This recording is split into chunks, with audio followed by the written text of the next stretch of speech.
नमो नमः। स्वागतं सर्वेषाम्। अहं मुकेशः ओझा सर्वेषाम् अस्मिन् चलचित्रे स्वागतं करोमि। मैं मुकेश आप सभी का स्वागत करता हूं। ये पाठ अतिथि देवो भव कक्षा छठी का नवम पाठ है। पुरानी पुस्तक के अनुसार ये सातवां पाठ था। अब ये नवम पाठ है। अत्यंत महत्वपूर्ण, बहुत ही अच्छा पाठ है, आनंददायक है, जिसमें बहुत ही सरल तरीके से कुछ अच्छे उपदेश दिए गए हैं। छात्रों के लिए बहुत उपयोगी जानकारी भी इस पाठ में मिलती है। तो निर्विलंब अब हम इस पाठ को प्रारंभ करते हैं, पढ़ते हैं, देखते हैं कि पाठ में क्या है। सबसे पहले हम पाठ के शीर्षक को देखें। लिखा है अतिथि देवो भव। सबसे पहले अगर हम देखें, एक शब्द है तिथि। तिथि का अर्थ होता है दिनांक। अतिथि, अतिथि ऐसे शब्द को द्योतित करता है या ऐसे व्यक्ति को बताता है जिसकी दिनांक ना हो। किस संदर्भ में? तो आने के संदर्भ में। जब कोई ऐसा व्यक्ति होता है जिसके आने की दिनांक ना हो, तिथि निश्चित ना हो, वो कहलाता है अतिथि। तो पूर्व में होता क्या था कि इतनी सुविधा नहीं होती थी कि हम सूचित कर पाए, आ पाए, बता पाए, अर्थात तो इसीलिए जो भी मेहमान आते थे उनकी तिथि प्रायः निश्चित नहीं होती थी। इसीलिए इस प्रकार के मेहमान को हम कहते हैं अतिथि। वो हमारे सगे संबंधी भी हो सकते हैं, कोई ऐसे भी व्यक्ति हो सकते हैं जो अपरिचित हो, पर वो हमारे यहाँ किसी भी स्वरूप में आ रहे हैं अतिथि बनकर, तो हम उनको अतिथि कहेंगे। तो ये जो पद है, शब्द है अतिथि, ऐसे ही व्यक्ति को द्योतित करता है। अपूर्ण जो यहाँ पर लिखा है अतिथि देवो भव, इसका अर्थ क्या है? अतिथि देवो भव का अर्थ है कि अतिथि देवता तुल्य है या अतिथि देवता तुल्य हो। हमारा जो भाव है अतिथियों के लिए वो देवता के जैसा हो। जैसा हम देवता या भगवान के प्रति आदर प्रकट करते हैं, वैसा ही अतिथियों के लिए हो। ये सारा का सारा भाव इस पाठ में दर्शाया गया है, बताया गया है। ठीक है। एक बात यहाँ महत्वपूर्ण मैं बताना चाहता हूं कि ये जो भव है, इसको हम भव ऐसे उच्चारित करेंगे। ना तो इसको हम कहेंगे अतिथि देवो भव, ना हम इसको कहेंगे अतिथि देवो भवः। भवः नहीं, अतिथि देवो भव, इतना। ठीक है। चलिए, तो अब हम पाठ पढ़ते हैं, इसको सीखते हैं, जानते हैं कि क्या इस पाठ में हमें दिया हुआ है। सबसे पहले यहां लिखा है भारतीय संस्कृतौ अतिथीनां नितरां महत्वम अस्ति। भारतीय संस्कृतौ अर्थात भारतीय संस्कृति में अतिथि नाम, अतिथियों का, नितराम बहुत अधिक, महत्वम अधिक, मतलब अस्ति। अस्ति का अर्थ होता है। भारतीय संस्कृति में अतिथियों का बहुत अधिक महत्व है। अतिथि देवो भव, ये फिर से बात आई। अतिथि देवो भव इति उपनिषदः वचनम अस्ति। अतिथि देवो भव, यह उपनिषद का वचन है। ठीक है। ये जो बात है ये उपनिषद में कही गई है। क्या? अतिथि देवो भव। अब एक उपनिषद है जिसका नाम है तैत्तिरीय उपनिषद। ये उपनिषद बड़ा महत्वपूर्ण उपनिषद है संस्कृत साहित्य में, जिसको हम तैत्तिरीय उपनिषद के नाम से जानते हैं। इसी में आचार्य अपने शिष्यों को सिखाते हुए कहते हैं मातृदेवो भव, पितृदेवो भव, आचार्य देवो भव, आगे अतिथि देवो भव। ये जो शिक्षा है ये तैत्तिरीय उपनिषद की शिक्षावल्ली में सिखाई गई है। वहीं से ये बात यहाँ पर लिखी गई है, या हम अपनी संस्कृति में ये बात जानते हैं, तो उसके पीछे कारण है तैत्तिरीय उपनिषद। इसीलिए ये यहाँ पर पंक्ति आई है अतिथि देवो भव इति उपनिषदः वचनमस्ति। अतिथि देवो भव ये उपनिषद का वचन है। अस्माकं देशे न केवलं मनुष्याः अपि तु अन्ये प्राणिनः अपि अतिथिरूपेण प्रीतिपात्राणि भवन्ति। अस्माकं देशे, हमारे देश में, न केवल मनुष्याः, न केवलम मनुष्याः, न केवल मनुष्य, अपितु बल्कि अन्ये प्राणिनः, अन्य प्राणी, अपि अन्य प्राणी भी। यानी कहा गया है हमारे देश में न केवल मनुष्य बल्कि अन्य प्राणी भी, जो मनुष्येतर प्राणी है, मनुष्य के अलावा जो प्राणी है जैसे जीव जंतु, पशु इत्यादि, अपि अतिथि रूपेण प्रीति पात्राणि भवन्ति, अतिथि के रूप में प्रीति पात्र होते हैं। हम पुरानी कहानियों को देखें, पुरानी संदर्भों को स्मरण करें तो आता है, वहां हमने देखा भी है कि वहां पर जो जीव हैं उनको हमने बहुत स्नेह से रखा। गायों को हम पालते हैं, हमारे जो घर में पालतू जानवर है उनको कितना स्नेह करते हैं, कितना स्नेह देते हैं। आज भी ऐसा नहीं है, आज भी बहुत सारे संदर्भों में हम देखते हैं पालतू जानवर होते हैं और भी जानवर होते हैं, उनको हम प्रीति स्नेह से देखते हैं। इसीलिए यहाँ यहाँ पर वाक्य कहा गया है कि हमारे देश में न केवल मनुष्य बल्कि अतिथि के रूप में अन्य प्राणियों को भी हम स्नेह प्रदान करते हैं। स्नेह के पात्र वो हमारे होते हैं। ये भारतीय संस्कृति की सुंदरता है। आगे, अतिथि सेवा पंचयज्ञेषु अंतर्भवति। अतिथि सेवा जो है वो पंच यज्ञों के अंतर्गत आती है, ऐसा मानिए। पंच महायज्ञ, यज्ञ नहीं महायज्ञ। अब यज्ञ का तात्पर्य क्या होता है? सामान्य रूप से हम समझते हैं कि यज्ञ का तात्पर्य है अग्नि है, उसमें हमने आहुति दी, यज्ञ हो गया। उसमें घृत यानी घी डाला, यज्ञ हो गया। हाँ, ये यज्ञ होता है, परंतु ये यज्ञ का प्रकार है। केवल यही यज्ञ होता है ऐसा नहीं। यज्ञ का तात्पर्य होता है शुभ कर्म, अच्छे कर्मों को हम यज्ञ कहते हैं।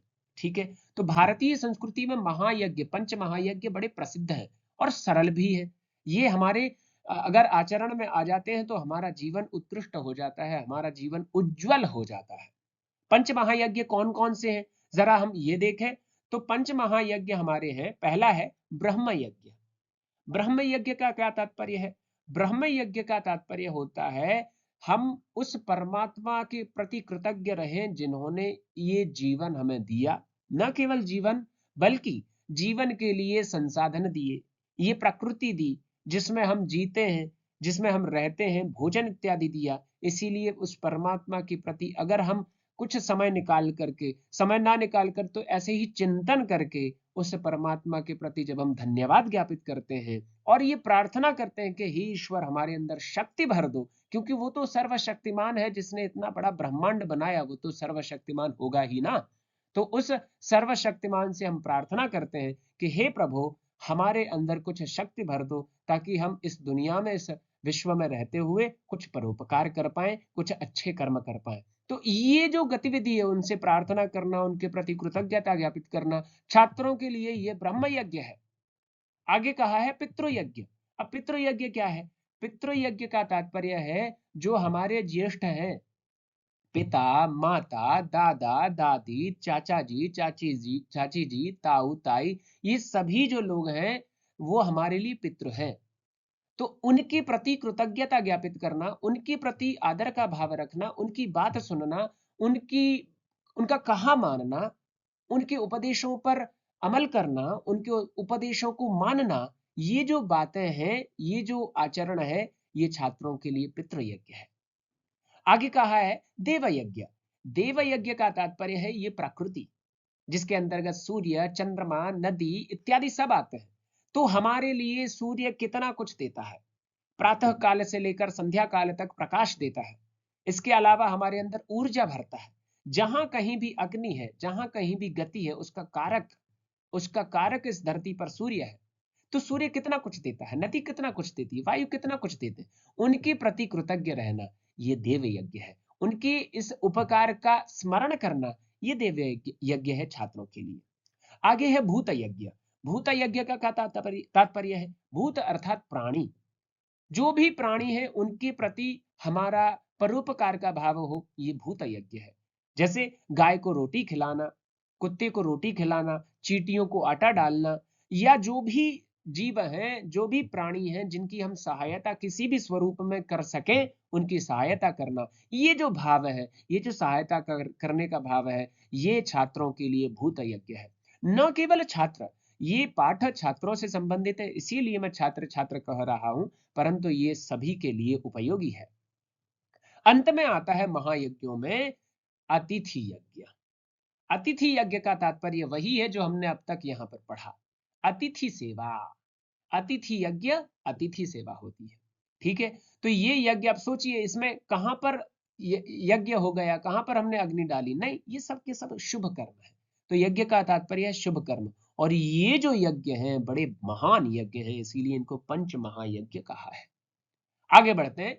अतिथि देवो भव इति वचनेन अतिथि सेवायाः भावः सर्वेषु जागरितः भवति। देखिए कितना बल है इस वाक्य का। अतिथि देवो भव, इस वाक्य के श्रवण मात्र से, इसके वचन से ही अतिथि सेवा का भाव सभी लोगों में जागरित हो जाता है।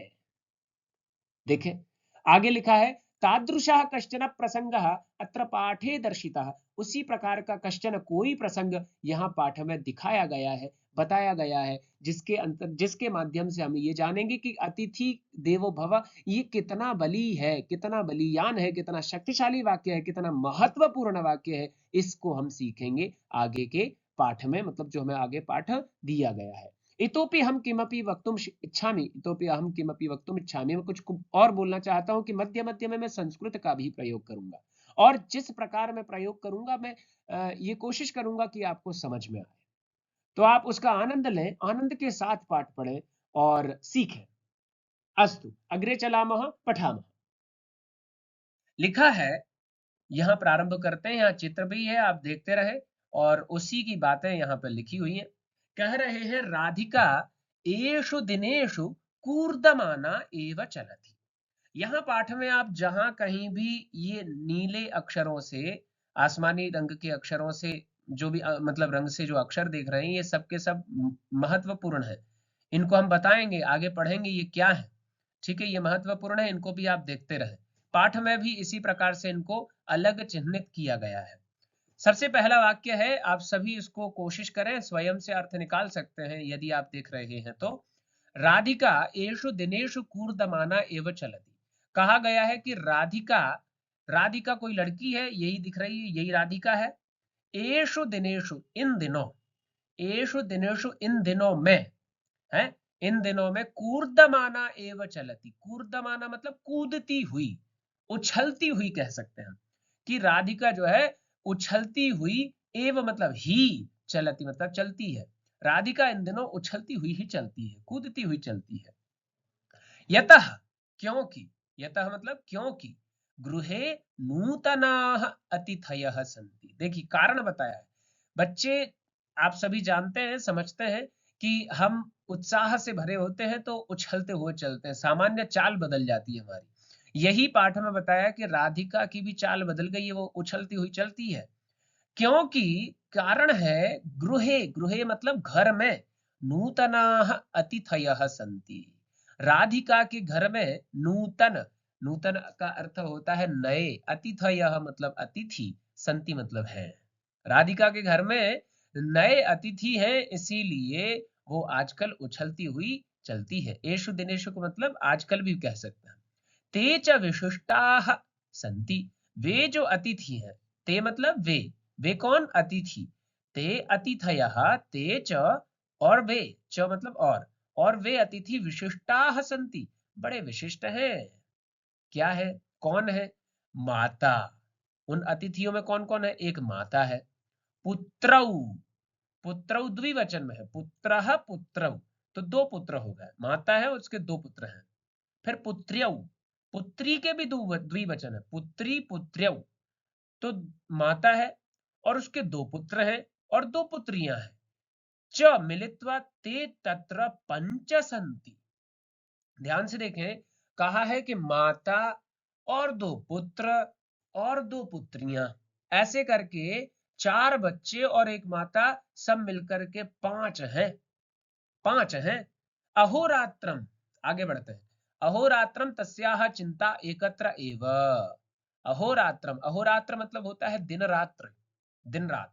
अह मतलब होता है दिन, रात्रि मतलब रात। अहोरात्रम मतलब दिन रात। तस्याह, तस्याह मतलब होता है उसकी, उसकी किसकी, राधिका की। तस्याह चिंता, उसकी चिंता, एकत्र एव, एक ही जगह है। एकत्र मतलब एक स्थान पर, एक ही स्थान पर है, एक ही स्थान पर है। कहाँ है वो स्थान पर, गृहस्य छद्याः उपरि। राधिका की चिंता दिन रात एक ही जगह है, कहाँ, गृहस्य, घर की, छद्याः उपरि, छदी मतलब होता है छत, छद्याः मतलब छत के ऊपरी, ऊपरी मतलब ऊपर। राधिका की चिंता एक ही स्थान पर है दिन रात, कहाँ, गृह की छत के ऊपर। तत्र एव तस्याह मनः अस्ति, वहीं पर तस्याह मनः अस्ति। तस्याह मतलब उसका, तस्याह मतलब उसका, राधिका का मन वहीं है, कहां पर? घर की छत के ऊपर। कुतूहलम अस्ति केते इति। अब प्रश्न कर रहे हैं, पाठ में प्रश्न हमसे किया जा रहा है, कुतूहलम अस्ति केते इति। क्या आपके अंदर कुतूहल पैदा हो रहा है, जिज्ञासा पैदा हो रही है कि वे कौन है, ये जो अतिथि इतने विशिष्ट हैं जिसके लिए राधिका की चिंता एक ही जगह रहती है, घर की छत के ऊपर? तो क्या वो अतिथि घर की छत के ऊपर बैठे हैं? तो आप पूछ रहे हैं कुतूहलम अस्ति केते इति, कुतूहल हो रहा है कि वो अतिथि कौन है? ते न अन्ये काचित् मार्जारी तस्याः चत्वारः शावकाः च। ते न अन्ये, वे कोई और नहीं, ते न अन्ये, वो कोई और नहीं, काचित् मार्जारी, कोई मार्जारी है, मार्जारी मतलब बिल्ली, तस्याः चत्वारः शावकाः च, और तस्याः उस बिल्ली के, यहाँ तस्याः बिल्ली के लिए है, मार्जारी के लिए है, तस्याः चत्वारः शावकाः च, और उस बिल्ली के 4 बच्चे हैं। शावक मतलब होता है बच्चे। बिल्ली के बच्चे हैं 4, 5 है अतिथि, तो 1 बिल्ली और 4 बच्चे। आम, हाँ, ते एव विशिष्टाः अतिथयः। हाँ, अभी पूछा था ना कुतूहल है, वो कौन है? अब कह रहे हैं हाँ, वही, ते एव, वे ही विशिष्ट अतिथि हैं। ठीक है, राधिका के विशिष्ट अतिथि कौन है?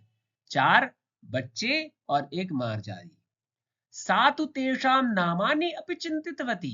वाह, कितना महत्वपूर्ण, कितना मजेदार वाक्य है। सा इत्युक्ते राधिका, सा मतलब वह कौन? तो राधिका। सा तु तेषां नामानि अपि चिंतितवती। सा राधिका, तू मतलब होता तो, सा राधिका तु तेषां नामानि अपि चिंतितवती। वो राधिका जो है, तेषां, तेषां इत्युक्ते उनके, उनके किनके? तो इन बच्चों के। तेषां नामानि अपि चिंतितवती, उनके नाम भी सोच लिए हैं उसने। क्या नाम है? तन्वी, मृद्वी, शबलः, भीमः च इति। तो यहाँ नाम बता रहे, पहले का नाम है तन्वी, फिर मृद्वी, 2 पुत्रियां हैं, तो पहली का नाम तन्वी रख दिया, फिर मृद्वी रख दिया। फिर 2 पुत्र हैं, एक है शबलः और एक भीमः। देखिए कितना मजेदार वाक्य है कि राधिका के अतिथि और उनके नाम भी हैं। आगे बढ़ते हैं।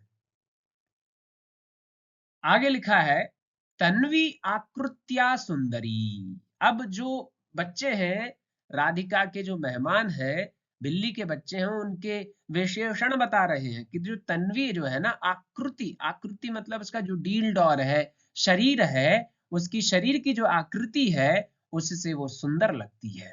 यानी उसकी बनावट जो शरीर की है, उससे वो सुंदर दिखती है। तो तन्वी सुंदरी है। कया सुंदरी? तो आकृत्या सुंदरी, आकृति से वो सुंदर है। मृद्वी स्पर्शेन अतीव कोमला। मृद्वी जो है ना, वो अतीव, बहुत ज्यादा कोमल है। कैसी कोमल है? स्पर्शेन, अगर हम उसको स्पर्श करें तो ऐसा लगता है बहुत कोमल है। बहुत कोमल है। कौन? मृद्वी। तन्वी कैसी है? सुंदरी। मृद्वी कैसी है? कोमल। शबलः चित्रवर्णः। शबल जो है चित्रवर्ण है। चित्रवर्ण मतलब होता है चितकबरा टाइप का, यानी रंग बिरंगा। वो बहुत रंग बिरंगा है। कौन? शबल। तथा च भीमः किंचित स्थूलः। नाम ही देखिए, भीम है, वो किंचित स्थूलः, किंचित मतलब थोड़ा, स्थूलः मतलब थोड़ा हेल्दी, मोटा सा। तो भीम जो है थोड़ा सा हेल्दी है, मोटा सा है। मार्जारी कदा गच्छति कदा आगच्छति एतत् सर्वम अपि राधिका जानाति। मार्जारी कदा गच्छति, मार्जारी कदा, कदा मतलब कब, गच्छति मतलब जाती है। वो जो बिल्ली है कब जाती है, कदा आगच्छति कब वापस आती है, एतत् सर्वम अपि ये सब कुछ भी राधिका जानाति। राधिका कितना ध्यान रख रही है अपने अतिथियों का कि बिल्ली जो है वो कब जाती है, क्योंकि जाना होगा बिल्ली को, हो सकता है बिल्ली भोजन की खोज में जा रही है या किसी और की खोज में जा रही है। तो बिल्ली कब जाती है, कब आती है, इन सब की बात को, इन सब को जो है राधिका जानती है। सा मार्जार यही, मार्जार यही, यहां एक और मात्रा लगेगी यही में, ये एक ही मात्रा लगी है, तो यहाँ एक और लगेगी, ये प्रिंटिंग मिस्टेक है। सा मार्जार्यै क्षीरम ददाति है, जो सा है, सा मतलब वह कौन, राधिका। राधिका मार्जार्यै, मार्जारी को क्षीरम ददाति, क्षीर यानी दुग्ध, दुग्ध देती है। मार्जारी पिबती, मार्जारी उस दुग्ध को, क्षम्यता, उस दुग्ध को पी लेती है, पीती है। अनंतरम सा सधन्यवादम राधिकाम पश्यति। ये सरल वाक्य, आप इसका अर्थ भी निकाल सकते हैं। अनंतरम मतलब उसके पश्चात, जब मार्जारी दूध पी लेती है उसके पश्चात सा मतलब सा मार्जारी सधन्यवादम, धन्यवाद सहित राधिका को देखती है। किंतु शावकानां समीपम राधिका गच्छति चेत मंदम मंदम पृष्ठतः आगच्छति। कितना मजेदार वाक्य है, महत्वपूर्ण वाक्य। यहाँ एक माँ की ममता, माँ की चिंता भी झलक रही है। देखें, कह रहे हैं किंतु, परंतु यहाँ भले ही राधिका उसको दुग्ध देती है, राधिका चिंता करती है मार्जारी की, मार्जारी के बच्चों की है, लेकिन राधिका, किंतु शावका नाम समीपम राधिका गच्छति, शावक मतलब बच्चे, शावका नाम समीपम बच्चों के पास जब राधिका जाती है, चेतो मंदम मंदम पृष्ठतः आगच्छति, जो मार्जारी है वो धीरे धीरे राधिका के पीछे पीछे आ जाती है, उसको चिंता है अपने बच्चों की, इसीलिए वो पीछे पीछे राधिका के आ जाती है। राधिका दृष्ट्वा, राधिकां दृष्ट्वा, दृष्ट्वा शावकाः भीताः न भवन्ति। राधिकां दृष्ट्वा, राधिका को देखकर, क्त्वा प्रत्यय, राधिका को देखकर शावकाः, शावकाः मतलब बिल्ली के बच्चे, भीताः न भवन्ति, भीत मतलब डरना, तो राधिका को देखकर बिल्ली के जो बच्चे हैं वो डरते नहीं हैं, भीताः न भवन्ति, भीत नहीं होते हैं, डरते नहीं। पितामही राधिकायाः कार्यकलापान कलापान दृष्ट्वा हसती। अब ये जो गतिविधियां राधिका कर रही है, इन सबको राधिका की दादी देखती हैं। पितामही मतलब दादी, पितामही मतलब दादी। पितामही राधिकायाः कार्यकलापान दृष्ट्वा हसती, पितामही जो है राधिका के इन कार्यकलापों को देखती हैं और देख करके हंसती हैं, उनको हंसी आती है, क्योंकि ये तो बालिका है, बालिका अपने उसमें मजे में बच्चों की देखभाल कर रही है, लेकिन दादी हंसती है। अब देखते हैं आगे। सा राधिकाम वदति, अब यहाँ सा मतलब वह, सा मतलब दादी के लिए है। सा राधिकाम वदति, सा दादी जो है, सा पितामही जो है राधिका को बोलती है। क्या बोलती हैं? वदति मतलब बोलती हैं। राधिके, अरे राधिके, अतिथयः कदा आगच्छन्ति इति न जानीमः। है, ये जो अभी मैंने बताया था कि अतिथि मतलब क्या होता है, जो ऐसा मेहमान, ऐसा व्यक्ति जिसके आने की तिथि ना हो, जिसके आने का पता ना हो, उसको हम अतिथि कहते हैं, कर देते हैं। तो अतिथयः कदा आगच्छन्ति, अतिथि जो है वो कब आते हैं, ये बहुवचन में है। इति न जानीमः, ऐसा हम नहीं जानते हैं, हमें पता नहीं होता कि वो कब आते हैं। किंतु यदा ते अत्र आगच्छन्ति, किंतु यदा जब, ते मतलब वे, अत्र आगच्छन्ति जब वे यहाँ आते हैं, तदा तेषाम एतादृशी सेवा करणीया। यहाँ पर राधिका की जो दादी है, राधिका को उपदेश दे रही है, राधिका को कुछ समझा रही है कि बेटा, अतिथयः कदा आगच्छन्ति इति न जानीमः, अतिथि जो है वो कब आते हैं हम नहीं जानते हैं।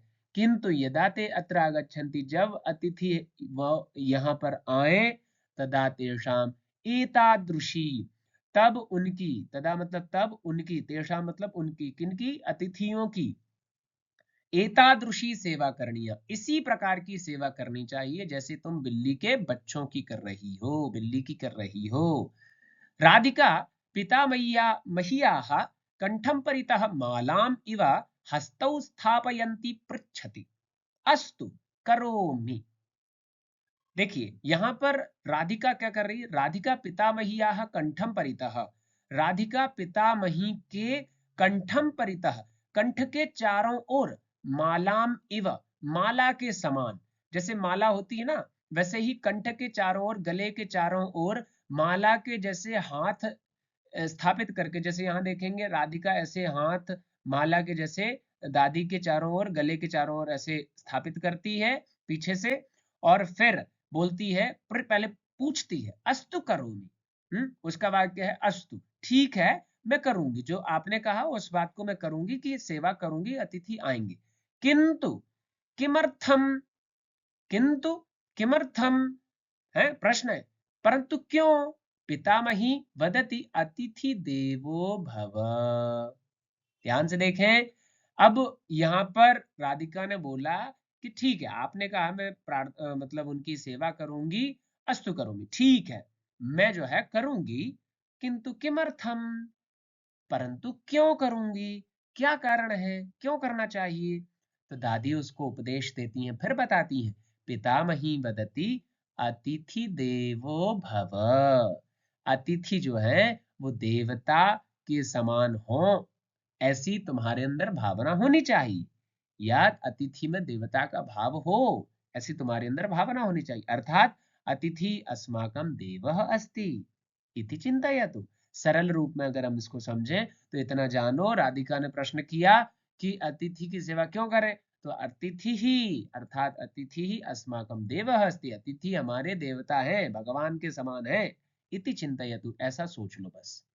तस्य आदरेण सेवां करोतु, तस्य मतलब अतिथेः, यदि कश्चित् अतिथि अस्ति ननु, यदि कोई अतिथि है तो उस अतिथि की आदरेण सेवां करोतु, आदर के साथ सेवा करो, आदेश दे रही है दादी राधिका को। अब यहाँ पर राधिका को जैसे ही दादी ने ये बताया कि अतिथि देवो भव, तो राधिका आदिनम मंत्रम इव वारम वारम वदति। अब तो राधिका ने उसको अतिथि देवो भव इस वाक्य को मंत्र समझ लिया, मंत्र के समान वारम वारम वदति। राधिका आदिनम, आदिनम मतलब दिन भर, मंत्रम इव मंत्र के समान, वारम वारम वदति बार बार बोलती है। क्या बोलती? अतिथि देवो भव, अतिथि देवो भव, इस प्रकार वो बार बार उच्चारण करती, जैसे हम किसी मंत्र का बार बार उच्चारण करते हैं, उसी प्रकार राधिका इस वाक्य का बार बार उच्चारण कर रही है, अतिथि देवो भव, अतिथि देवो भव। अनंतरम सा तन्वीं मृद्वीं शबलम भीमम च, यहाँ च और आगे वात्सल्य में अंतर है, गैप रहेगा, तो यहाँ देखें अनंतरम, अनंतरम मतलब बाद में, सा मतलब सा राधिका, तन्वीम तन्वी को, मृद्वी को, शबल को और भीम को, इन सबको च और से अर्थ है यहाँ पर, वात्सल्येन वदति, बड़े स्नेह से, बड़े वत्सलता से वो बोलती है, जानन्ति किम, क्या जानते हो, क्या जानते हो, अतिथि देवो भव, है वो पूछती है उनको, क्या तुम लोग जानते हो क्या, अतिथि देवो भव। अब यहाँ बोले भवन्तः अपि वदन्तु, आप सभी बोले, भवन्तः मतलब आप सभी, अपि मतलब भी, वदन्तु बोलो, अतिथि देवो भव, अतिथि देवो भव। ये जो पाठ है हमें यही सिखाने की कोशिश कर रहा था कि अतिथि जो है वो देव तुल्य होते हैं, देवता तुल्य होते हैं। बड़ा मजेदार, अत्यंत महत्वपूर्ण ये पाठ था। ये पाठ यहीं पर पूर्ण होता है, इसी भावना के साथ अतिथि देवो भव। यहाँ पर इस पाठ के शब्दार्थ दिए हुए हैं, ये सारे शब्दार्थ हैं, आप स्वयं से देख सकते हैं, बाकी हमने प्रत्येक अर्थ का, प्रत्येक शब्द का अर्थ हमने देखा ही है पाठ में। यहाँ पर आप शब्दार्थों को भी देख सकते हैं अच्छे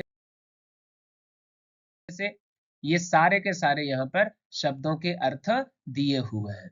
अब ये जो हमने अध्याय किया है, पाठ किया है, यदि हम इसका अभ्यास भी इसी वीडियो में लेंगे तो ये वीडियो बहुत लंबी हो जाएगी, इसीलिए हम इसके अभ्यास को अगली वीडियो में बात करेंगे, अगली वीडियो में प्रत्येक प्रश्न का अभ्यास करेंगे बड़े मजेदार तरीके से। आशा करता हूँ आप सभी को ये समझ में आया होगा, बड़ा मजेदार पाठ था, अतिथि देवो भव। मैं भी इसी भावना के साथ कि आप सभी के लिए अतिथि देवता तुल्य हों, इसी भावना को प्रेषित करते हुए इस वीडियो को यहीं पर विराम दूंगा। मिलते हैं अभ्यास के वीडियो में, तब तक के लिए नमो नमः, धन्यवादः, पुनर्मिलामः।